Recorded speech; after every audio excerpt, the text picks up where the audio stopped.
വഖഫിലെ കോൺഗ്രസ് നിലപാടിൽ പ്രതിഷേധിച്ച് Idukki DCC general secretary Benny Peruvanthanam രാജിവെച്ചു. വഖഫ് ബില്ലിനെ പാർലമെന്റിൽ എതിർത്തതിൽ പ്രതിഷേധിച്ചാണ് രാജിയെന്ന് ബെന്നി പെരുവന്താനം പറഞ്ഞു. ന്യൂനപക്ഷ ക്രിസ്ത്യൻ സമുദായത്തിനെതിരെയുള്ള കോൺഗ്രസിൻ്റെ നിലപാടിൽ മോശമായ നിലപാട്, മുസ്ലിം ന്യൂനപക്ഷങ്ങളെ മാത്രം സഹായിക്കുന്ന നിലപാടിലേക്ക് കോൺഗ്രസ് പാർട്ടി മുന്നോട്ട് പോകുന്നു. അതിനെതിരെയുള്ള ഒരു പ്രതിഷേധം ഞാൻ അറിയിക്കുക. നമ്മളിത് പല വേദികളിൽ പറഞ്ഞു, പാർട്ടി കമ്മിറ്റികളിൽ പറഞ്ഞു, യാതൊരു നടപടി ഉണ്ടായിട്ടില്ല. ഇനിയും ഇത്തരത്തിൽ മുന്നോട്ട് പോകാൻ കഴിയാത്തൊരു സാഹചര്യം നിലവിലുണ്ട്. അതുകൊണ്ട് തന്നെ ജില്ലാ കോൺഗ്രസ് കമ്മിറ്റി ജനറൽ സെക്രട്ടറി സ്ഥാനത്ത് നിന്ന് രാജിവെക്കാൻ തീരുമാനിച്ചിരിക്കുന്നു. രാജിവെച്ച് കഴിഞ്ഞു.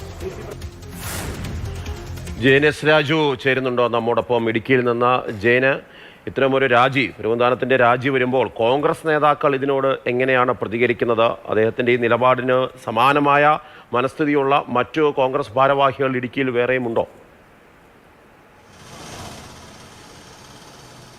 കോൺഗ്രസ് ജില്ലാ നേതൃത്വം ഇതുവരെ ഈ വിഷയവുമായി ബന്ധപ്പെട്ട് പ്രതികരിച്ചിട്ടില്ല. പക്ഷേ സമാന മനസ്കരായിട്ടുള്ള മറ്റുള്ള ആളുകളുണ്ട് എന്നുള്ളതാണ് ബെന്നി പെരുവന്താനം തന്നെ പറയുന്നത്. കാരണം ന്യൂനപക്ഷങ്ങൾ, ക്രൈസ്തവ ന്യൂനപക്ഷങ്ങൾക്ക് കൂടുതൽ സ്വാധീനമുള്ള ഒരു മേഖലയാണ് ഇടുക്കി. സ്വാഭാവികമായും ഇത്തരം വിഷയങ്ങൾ ആ വിഭാഗങ്ങൾക്കിടയിൽ ചില അസ്വസ്ഥതകൾ ഉണ്ടാക്കിയിട്ടുണ്ട് എന്നതൊരു യാഥാർത്ഥ്യമാണ്.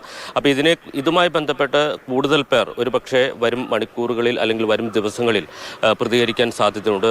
ബെന്നി പെരുവന്താനം ഹൈറേഞ്ച് മേഖല കേന്ദ്രീകരിച്ച് പ്രവർത്തിക്കുന്ന ഒരു കോൺഗ്രസ് നേതാവാണ്. DCC ജനറൽ സെക്രട്ടറിയായി നീണ്ട നാളായി പ്രവർത്തിക്കുന്ന ഒരാളാണ്.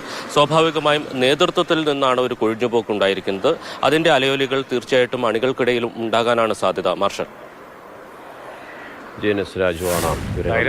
മലയോര മേഖലയിൽ ക്രിസ്ത്യൻ ബെൽറ്റിൽ കോൺഗ്രസിനെതിരെ ഒരു അതൃപ്തി ക്രിസ്ത്യൻ വിഭാഗങ്ങൾക്കിടയിൽ വരുന്നത് BJP മുതലാക്കാവുന്നതാണ്. കാരണം കോൺഗ്രസിൽ പലർക്കും ഇതിനകത്ത് അമർഷമുണ്ട്. എന്തായാലും അതൊരു രാഷ്ട്രീയ മാറ്റമായി മാറുമോ നിയമസഭാ തെരഞ്ഞെടുപ്പിന് മുൻപ്? കാത്തിരുന്ന് കാണണം.